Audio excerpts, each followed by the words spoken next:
બેસો ને. પૂછો તમારે જે પૂછવું હોય. મારે તો ખાલી એટલું જ પૂછવું હોય, લગ્ન પછી ઘરે મહેમાન આવે અને હું ન હોય તો તમે શું કરો? તમે ન હોય તો હું મહેમાનને જમાડી દઉં. માની લ્યો કે આપણા ઘરમાં શાકભાજી જ ન હોય તો હું પાડોશી પાસેથી શાકભાજી લઉં, જમવાનું બનાવું અને મહેમાનને જમાડી દઉં. માની લ્યો પાડોશી યારે આપણો ઝઘડો થઈ ગયો હોય અને આપણે એની યારે વ્યવહાર ન હોય તો હું માર્કેટમાં જાઉં, શાકભાજી લઈ આવું, જમવાનું બનાવું અને મહેમાનને જમાડી દઉં.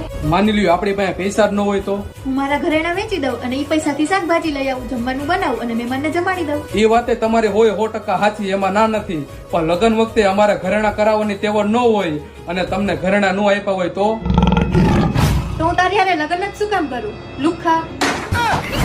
તો હાલ નીકળ અહીંથી અને આજ પછી અમાર ડેલીએ દેખાતો નહીં. જાઓ છો ક્યાં? જમતા તો જાઓ.